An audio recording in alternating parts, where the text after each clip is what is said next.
gracias, don Diego, a todos por sus oraciones.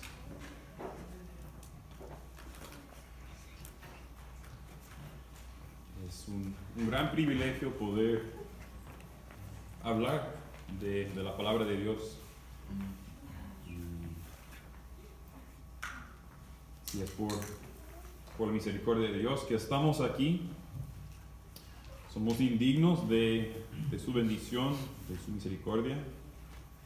Sé que yo soy también indigno de hasta conocer y poder compartir la verdad maravillosa de su palabra.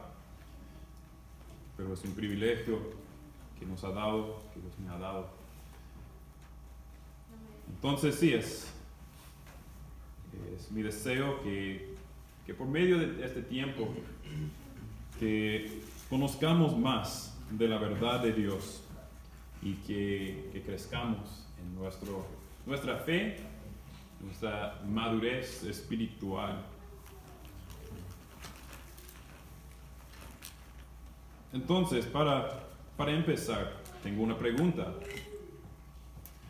¿Qué es lo que nos hace las preguntas? ¿Verdad que las preguntas nos hacen pensar? Si les pregunta a ustedes de qué color es el piso, pues les aseguro que la mayoría pues están pensando en qué color es el piso.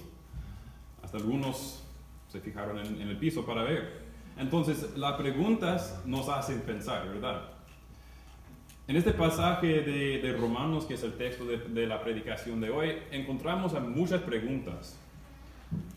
Y esas preguntas nos pueden ayudar a pensar y entender más de lo que nos está diciendo el autor, o más bien lo que nos está diciendo Dios por medio del texto. Y también, pues otras preguntas que voy haciendo yo, que sean para ayudarnos a entender y pensar, reflexionar en lo que es la verdad que está enfrente de nosotros esta mañana, este día. Quiero hacer un breve repaso de la predicación de la última vez que me tocó predicar.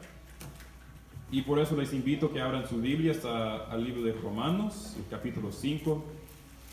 Y esa vez pasada tuve por tema perspectivas del Evangelio y recorrimos la historia de la Biblia desde la creación hasta los últimos versículos del libro de Apocalipsis. Y nos dimos cuenta de algo de la historia completa de la Biblia y de la creación, pues. De cómo Dios lo creó, de cómo también entró el pecado, la muerte, y entonces el plan de Dios para traer a la humanidad hacia Él otra vez.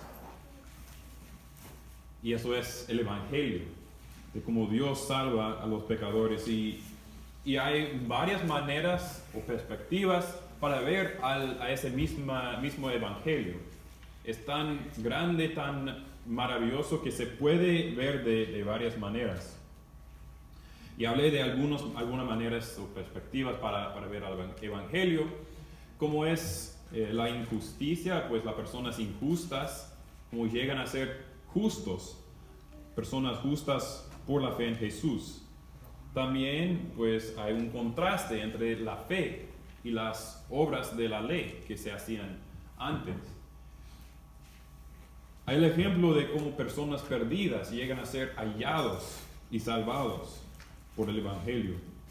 El ejemplo de la vida que viene por la obediencia y la obra de Jesucristo, al contraste de la muerte que vino por el pecado de Adán y por su desobediencia.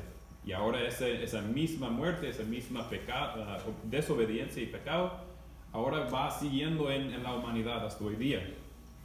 Entonces ese ejemplo de contraste de Jesucristo y Adán era algo que vimos la vez pasada, y si los que estaban aquí esa vez recuerdan que leí un libro que también da un ejemplo de eso, pero de forma de historia para niños.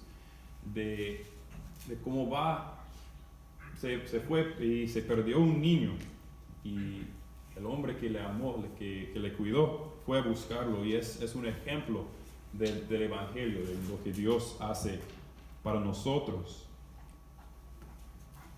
Entonces vimos eso y vimos cómo es el Evangelio en la historia humana, la historia de la historia, pues. Y eso fue Romanos 5, o parte de Romanos 5, y ahora nos toca Romanos capítulo 6. Y tengo por tema, por título, una pregunta. Y esa es, ¿qué diremos entonces? Es la primera oración de ese capítulo. Y en estos capítulos 6 y 7, como dije antes, vemos muchas preguntas. Y en eso noté un patrón de preguntas y respuestas, o preguntas y explicaciones. Y ese patrón como se repite varias veces en estos capítulos. Una explicación de algo, y luego una pregunta, luego otra explicación, luego otra pregunta. Y a veces algunas preguntas recorridas. Y las preguntas pueden servir, como dije, para ayudarnos a pensar y reflexionar. Entonces, las preguntas pueden ser muy útiles en la vida para aprender, y los que conocen cómo es tener niños pequeños, cuidar a niños pequeños, saben que de una etapa, hacen muchas preguntas. Y a veces hasta enfadar a los demás, ¿verdad? Pero es una manera de aprender, tal para los niños que están preguntando, como para los que reciben las preguntas, que me hace una pregunta, pues yo tengo que pensar, y a veces no sé qué es la respuesta, pero tengo que pensar y aprender algo yo mismo. Entonces, muchas de las preguntas que vemos aquí en estos capítulos 6 y 7, son preguntas retóricas, preguntas que no buscan o no están esperando una respuesta, sino que se hacen para comunicar un punto o para dar énfasis a algo, o también para hacer a los oidores reflexionar en el tema. Entonces, por medio de muchas preguntas, vamos a estar reflexionando y pensando en lo que es el tema de hoy. Pero para hacer bien una pregunta, tiene que saber algo del tema de antemano. Entonces, capítulo 6 empieza con una pregunta. ¿Qué diremos entonces? ¿Continuaremos en el pecado para que la gracia abunde?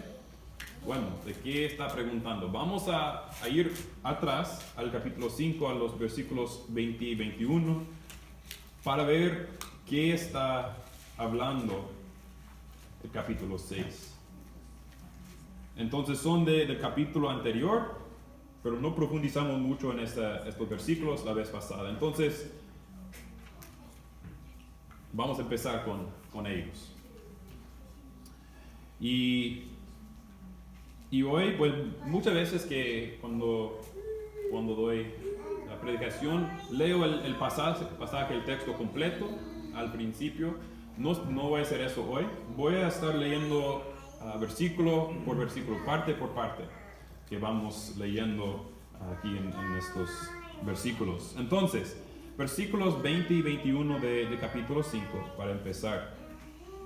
Ese capítulo concluye con estas palabras. Dice así: la ley se introdujo para que abundara la transgresión, pero donde el pecado abundó, sobreabundó la gracia, para que así como el pecado reinó en la muerte, así también la gracia reine por medio de la justicia para vida eterna, mediante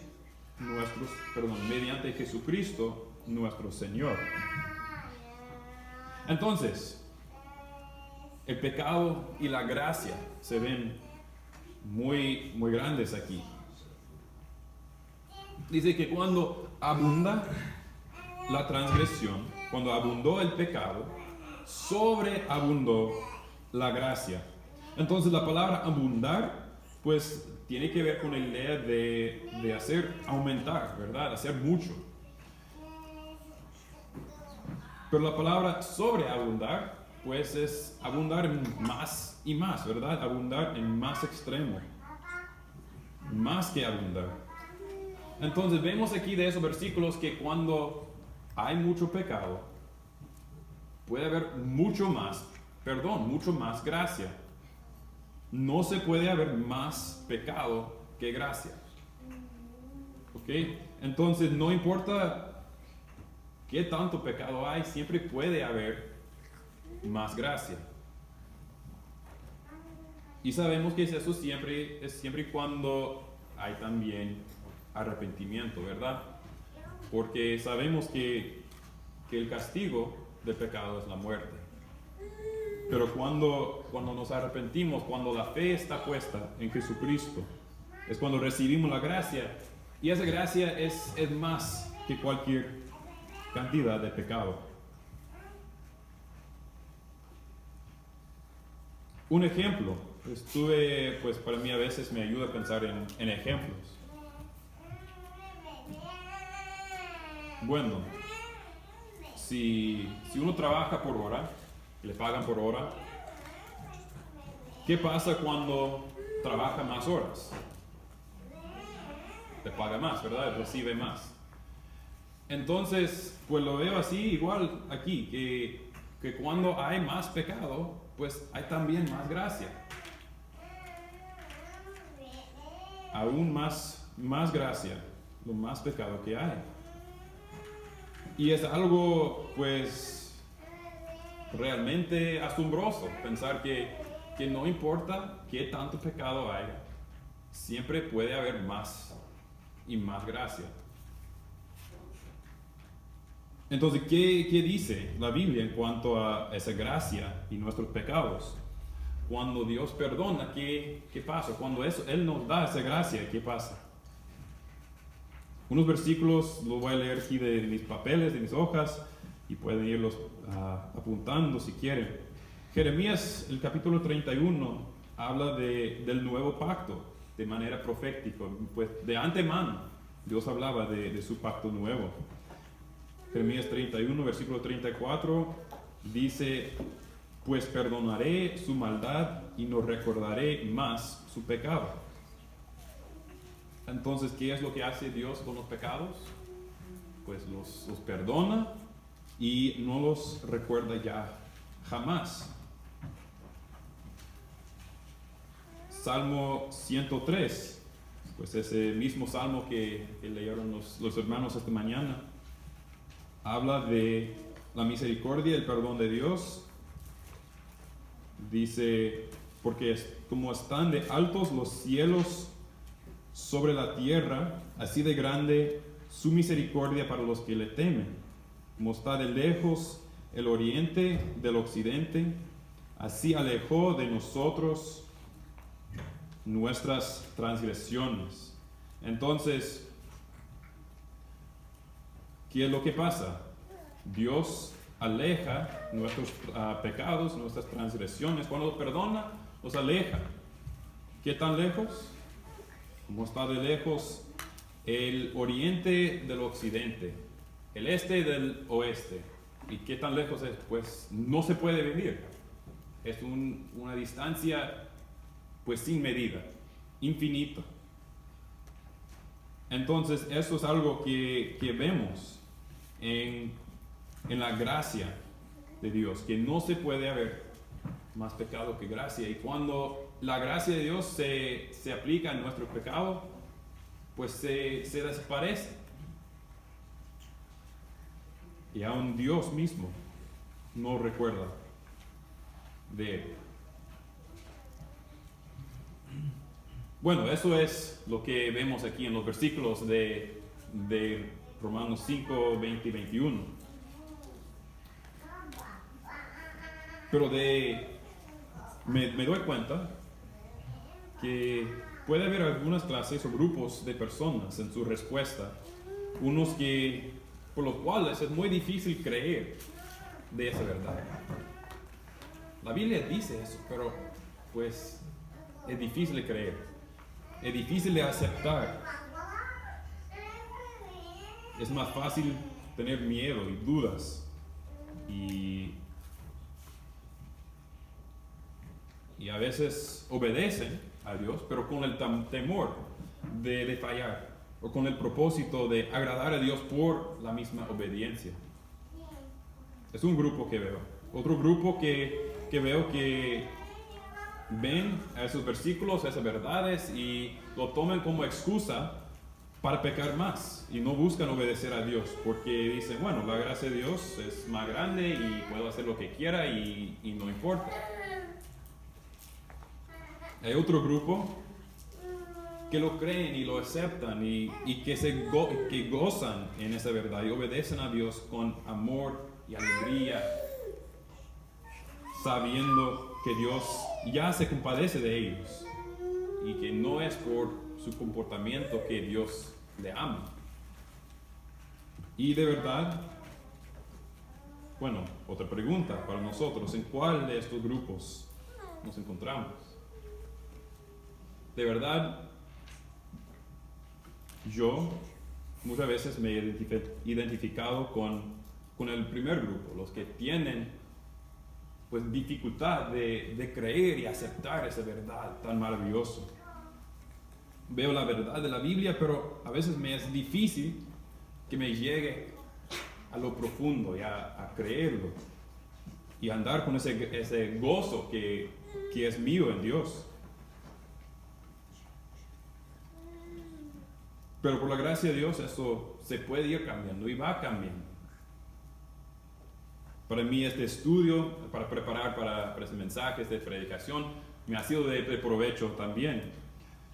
Todo eso es una verdad para los que están en Cristo, los que han puesto la fe en Él, que la gracia es más grande que cualquier pecado.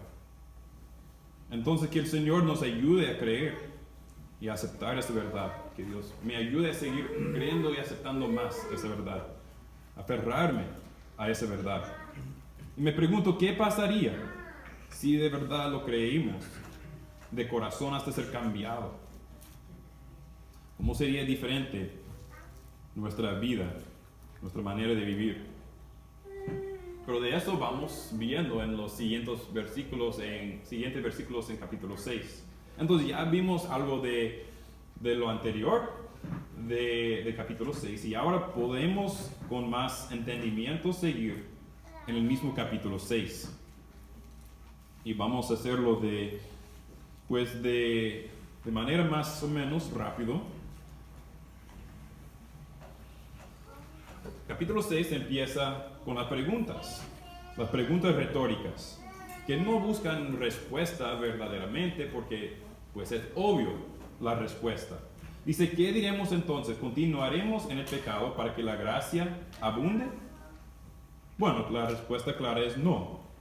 Pero ¿qué es el énfasis que dan esas preguntas retóricas? Para ayudarnos a reflexionar, a pensar en esas cosas. Tengo unas ideas. Uno es que pensar en qué tan grande es esa gracia de Dios.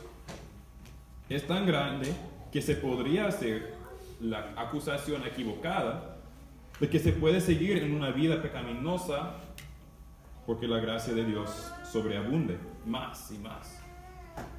Entonces es tan grande que se podría ver de esa manera, pero no es la manera correcta, ¿verdad?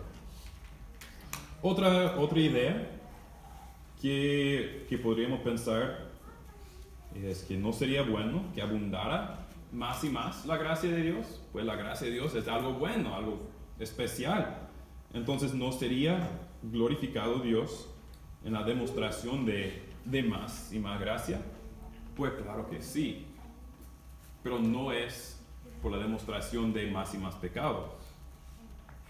Vamos a ver lo que sigue, el versículo 2. Y los versículos 2 a 14 veo que van explicando más y más de esas preguntas.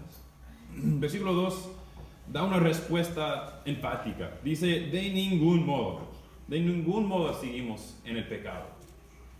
Dice, nosotros que hemos muerto al pecado, ¿cómo viviremos aún en él? Entonces, pues tengo la pregunta, ¿muertos al pecado? ¿Qué quiere decir con eso? Veo que si estamos en Cristo, el pecar ya no es parte de nuestra naturaleza nueva. Era del viejo, pero no del nuevo. Si hemos muerto al pecado, no podemos seguir viviendo en ella. Vemos más en el versículo 3. Versículo 3 dice, ¿o no saben ustedes que todos los que hemos sido bautizados en Cristo Jesús, hemos sido bautizados en su muerte? ¡Wow! ¡Qué grande cosa! ¿Pero qué significa? Veo que el autor está contestando las preguntas retóricas con otras preguntas para hacer más y más pensar en ese tema, que nos hacen meditar en lo que está diciendo. Si uno ha sido bautizado en Cristo, ha sido bautizado en la muerte de Cristo. Seguimos con versículo 4. Dice, por tanto, hemos sido sepultados con Él por medio del bautismo para muerte. Voy a parar ahí. En el bautismo podemos ver un ejemplo de la muerte y del ser sepultado.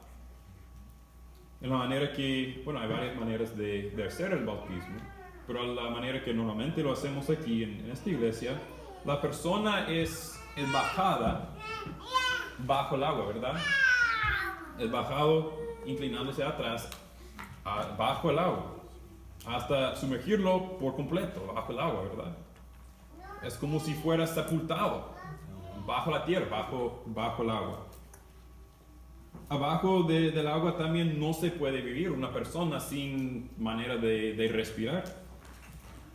Y esa persona bautizada deja de respirar por un momento ahí abajo del agua. Entonces es como si estuviera muerta esa persona. Entonces es un ejemplo, una manera de ver la muerte de uno cuando se entrega su vida a Dios, ponga su fe en Jesús. Es como morir con Él.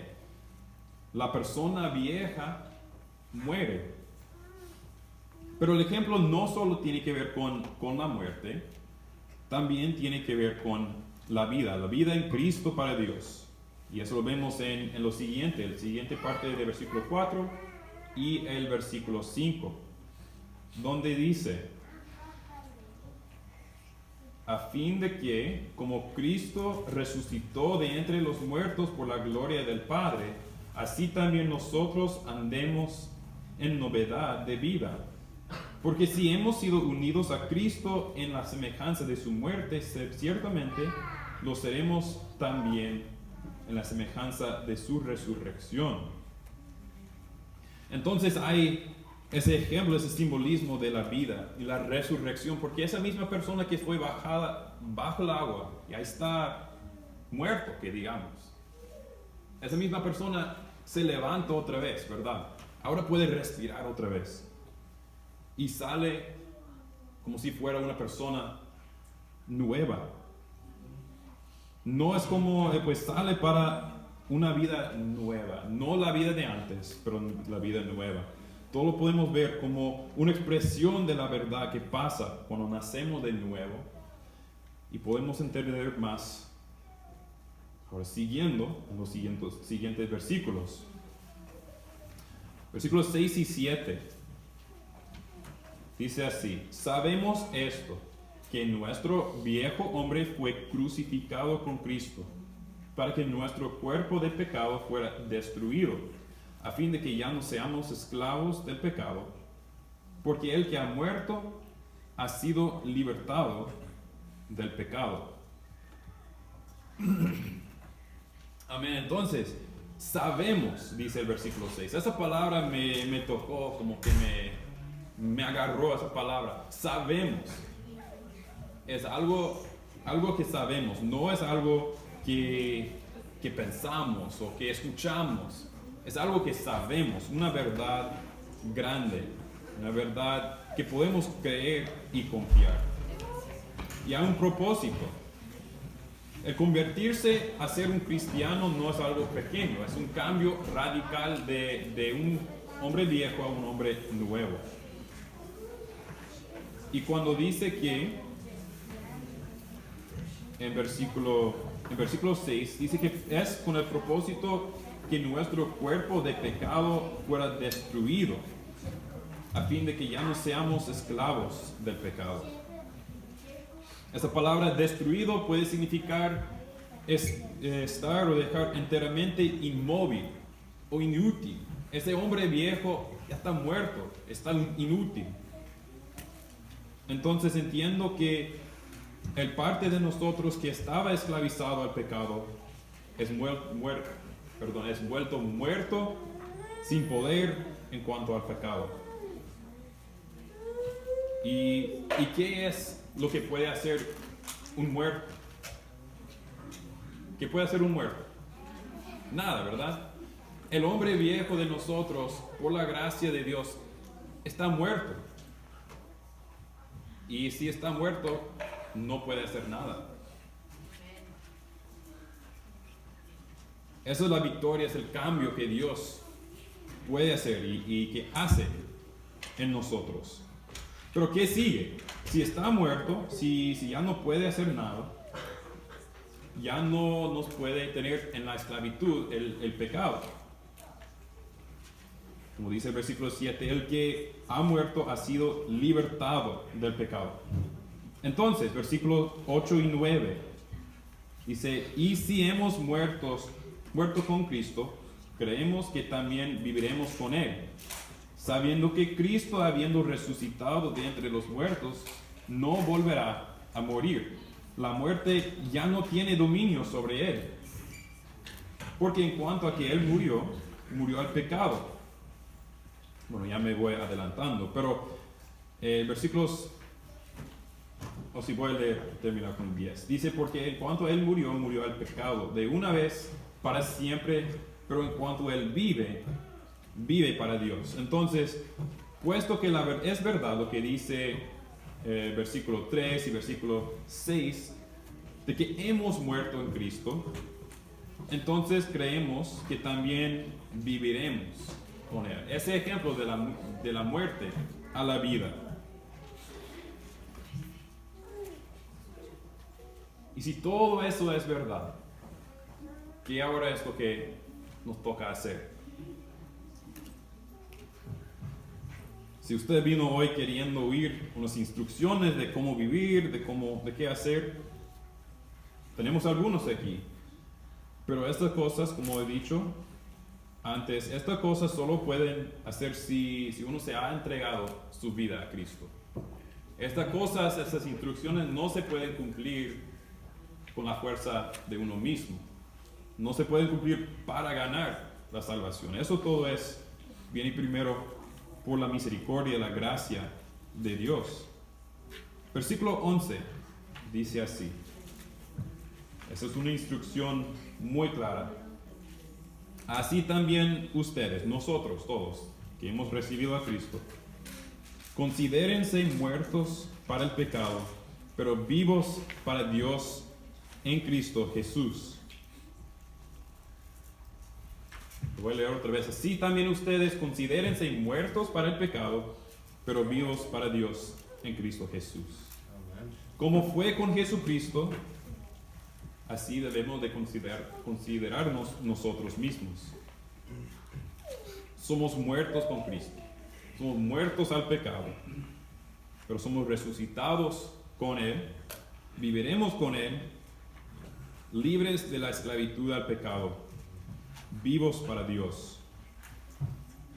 Esa palabra, considérense. Wow, ¿qué significa? ¿Cómo hacerlo?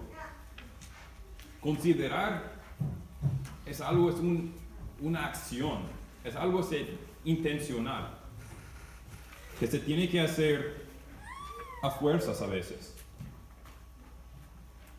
Es un acto de la voluntad. Y eso es algo de reconocer, oír y reconocer la verdad y creerlo. Y luego decidir considerarnos. A veces lo tenemos que declarar y poner muy firmemente nuestra fe en Dios para considerarnos muertos al pecado, vivos para Dios. No vamos a siempre sentirnos así, pero podemos que creerlo, tenemos que creerlo y considerarnos de esa forma. Entonces recuérdense que si alguien está muerto a algo, no puede hacer nada. Pero si está vivo para algo, pues puede vivir en la fuerza de algo. Entonces, si de verdad he creído en Jesucristo, puedo decir, yo no vivo para el pecado, ya no más. El pecado ya no tiene parte en mi vida. Yo vivo para Dios.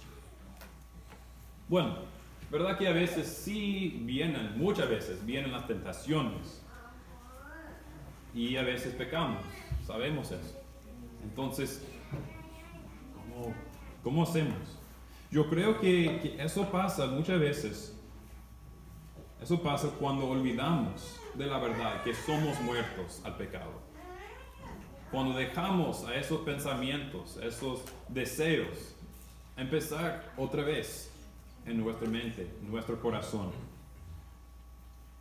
Cuando no nos consideramos muertos al pecado, estamos más débiles, más prontos para caer en un pecado otra vez. Y claro que yo creo que caer en un pecado no es igual al vivir en el pecado. Pero aún como cristianos tenemos el poder en Dios para vivir una vida santa, para vivir en victoria sobre el pecado. Y eso es más posible cuando estamos cumpliendo lo que dice ese versículo de considerarnos muertos al pecado y vivos para Dios.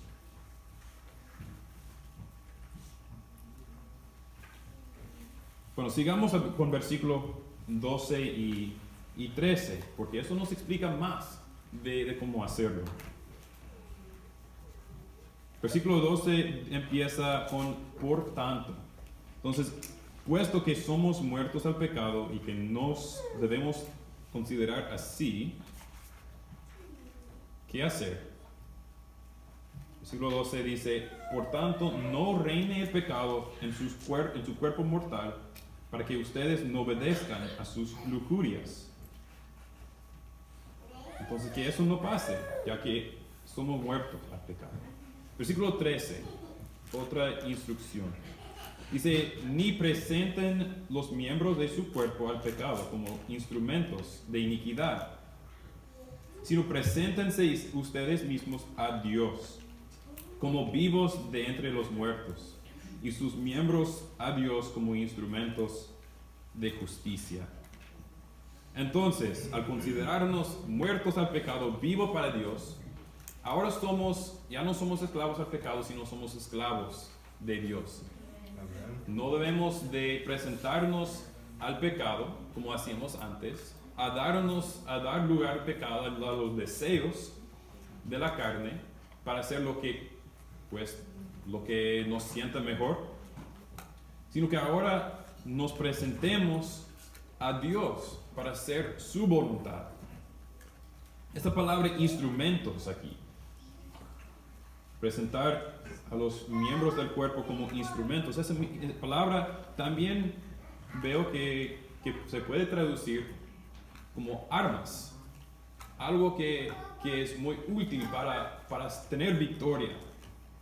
Entonces, ya no estamos esclavos al pecado para avanzar más y más el pecado, sino esclavos de Dios para avanzar más y más el plan y propósito y reino de Dios. Presentarse a Dios. Entonces, el versículo 11, un verbo considerarse. Ahora otro verbo presentarse. Presentarnos ante Dios. Dios, aquí estoy, me presento ante ti para hacer tu voluntad. para obrar justicia. Ya no me presento ante el pecado para obedecerle al pecado. Entonces esto veo como instrucciones para nosotros, considerarnos muertos para el pecado y vivos para Dios en Cristo Jesús. Que no reine el pecado en nuestro cuerpo para no obedecer a sus lujurias. No presentarnos los miembros de nuestro cuerpo al pecado, sino presentarnos nosotros mismos a Dios y nuestros miembros a Dios. ¿Y qué es el resultado? Versículo 14 dice así: porque el pecado no tendrá dominio sobre ustedes, pues no están bajo la ley, sino bajo la gracia. Esa palabra gracia, otra vez, qué grande y maravilloso. Como vimos en los últimos versículos del capítulo 5, qué grande es esa gracia de Dios. Estamos bajo esa gracia. Esa gracia no nos da el permiso de hacer lo que queramos. Como dice, yo creo, en el libro de Tito, que la gracia de Dios nos enseña a vivir vidas piadosas, vidas santas.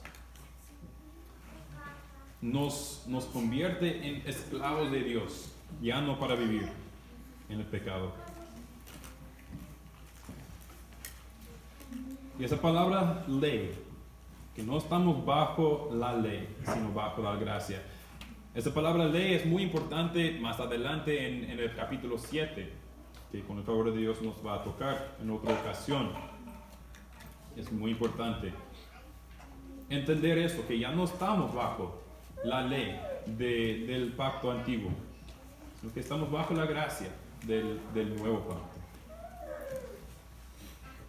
Entonces, todos esos versículos del 2 a 14, veo que van explicando más y más de esa gracia y de las preguntas retóricas que vimos en versículo 1.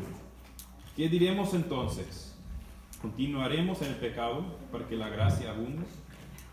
De ningún modo. Somos cambiados. Somos muertos con Cristo al pecado. Somos vivificados, vivos para Dios con Cristo.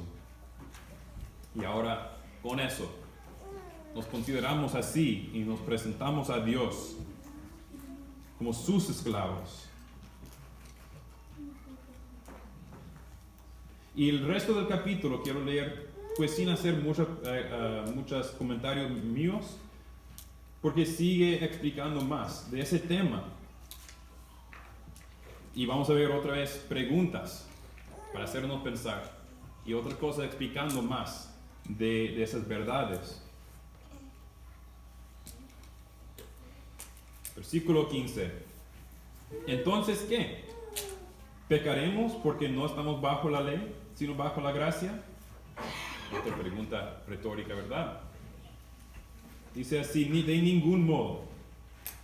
16. ¿No saben ustedes que cuando se presentan como esclavos a alguien para obedecerle, somos esclavos a aquel a quien obedecen, ya sea del pecado para muerte o de la obediencia para justicia?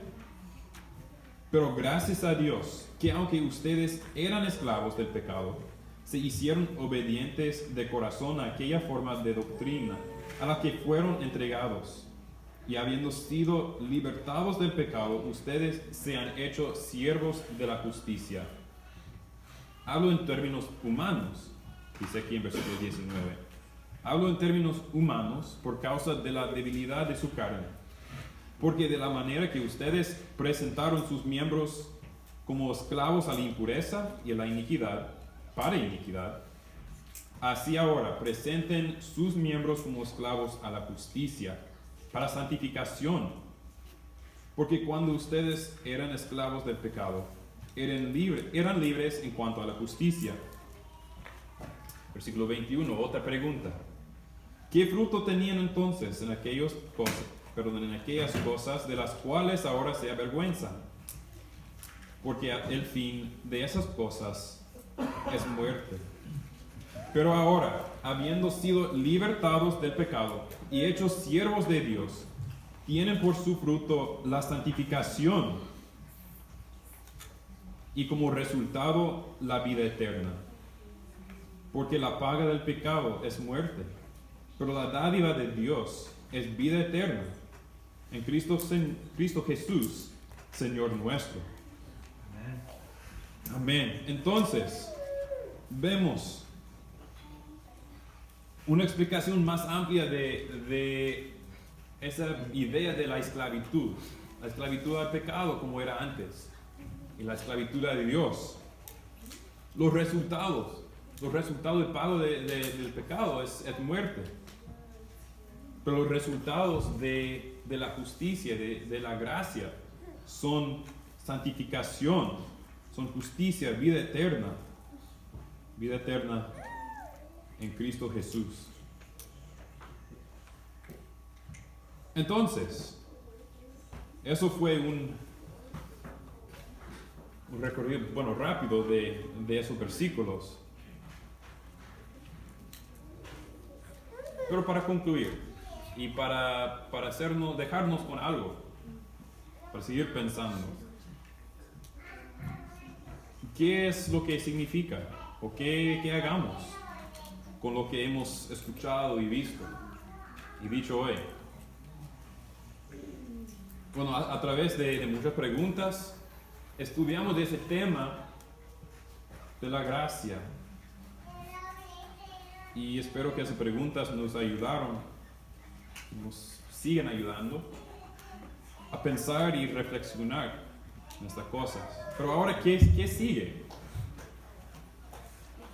Pues sabemos que la gracia de Dios, por medio de Jesucristo, es algo tan inmenso que sobreabunda cualquier pecado, lo que vimos al principio. Pero no es para nosotros continuar en el pecado, continuar viviendo en el pecado. Porque si hemos de verdad entregado nuestra vida a Cristo y si hemos muerto con Él en el bautismo, vemos que hemos muerto también al pecado. Y no es de nosotros vivir en el pecado ya. Pero no solo hemos muerto al pecado, sino también hemos sido vivificados para Dios y tenemos esa vida que Él nos da y tenemos la oportunidad de vivir en la victoria, en la santidad. Es el cambio que Dios mismo hizo, no fue de nosotros. Pero lo que nos toca a nosotros ahora como cristianos es considerarnos muertos para el pecado y vivos para Dios. Como vimos en el versículo 11. Y que no reine el pecado en nuestro cuerpo para no obedecer a los deseos del pecado, como vimos en el versículo 12. También no presentar los miembros de nuestro cuerpo al pecado, pero presentarnos a Dios y nuestros miembros a Dios, como vemos en versículo 13.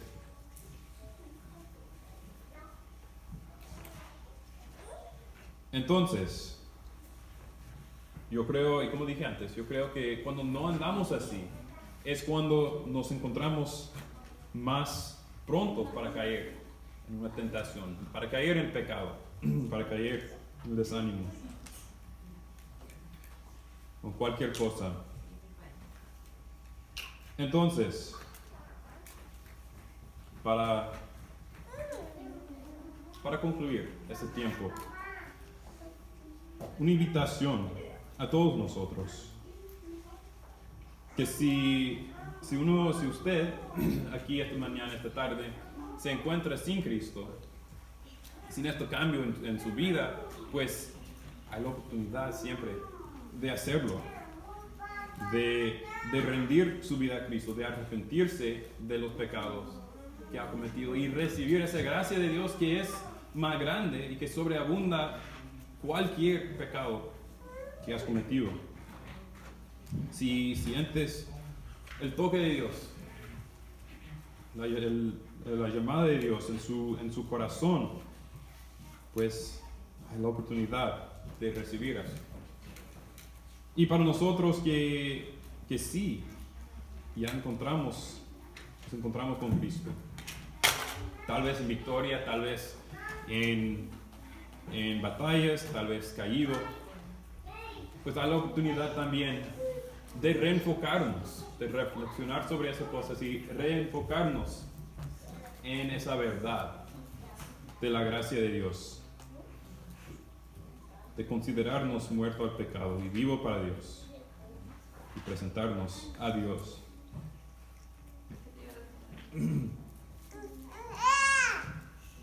Entonces, con eso quiero dar tiempo también, un tiempo de silencio para reflexionar, para orar, y quiero orar también. Y en este tiempo hay invitación de tomar uno de esos pasos,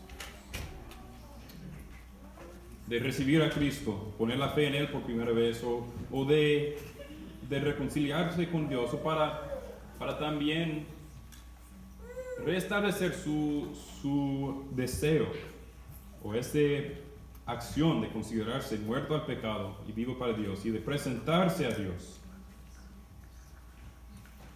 Y puede hacerlo en donde estén, o si quieren pasar enfrente para oración especial, bien puede también.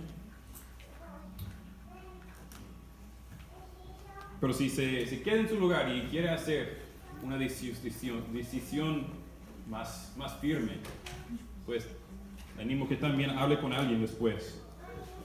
Pero si quiero orar, tener una oración, un tiempo también de silencio para cada uno, estar reflexionando en nuestro corazón, qué es lo que nos está diciendo Dios en este día, por medio de esta verdad de su palabra. Estamos nosotros considerándonos muertos al pecado y vivos para Él. ¿A quién o a qué nos estamos presentando como siervos, como esclavos? Entonces vamos a orar.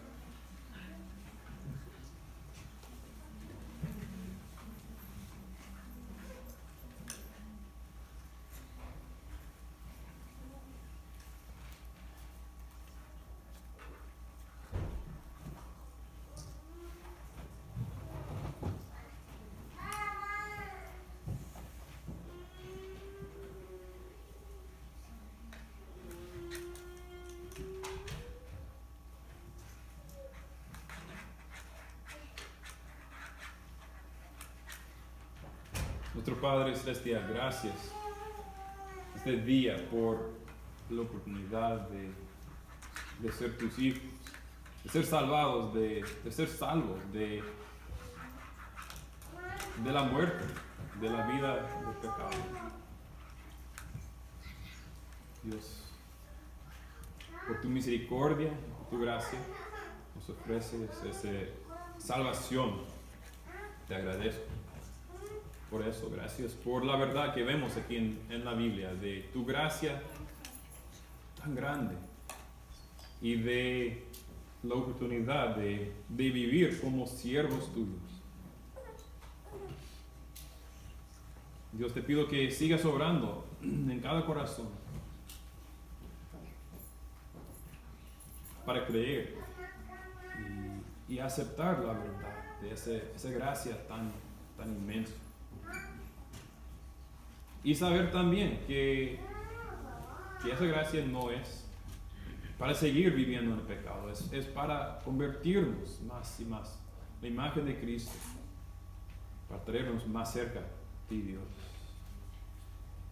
Ayúdanos, Dios, a considerarnos muertos al pecado. Esa vida vieja, ese cuerpo, ese hombre viejo está muerto y no tiene poder sobre nosotros.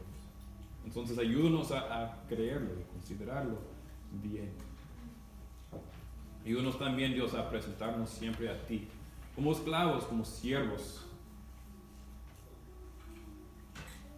Que nos sigas creciendo, aumentando conocimiento de ti, la santidad, la santificación. Gracias por tu amor, misericordia.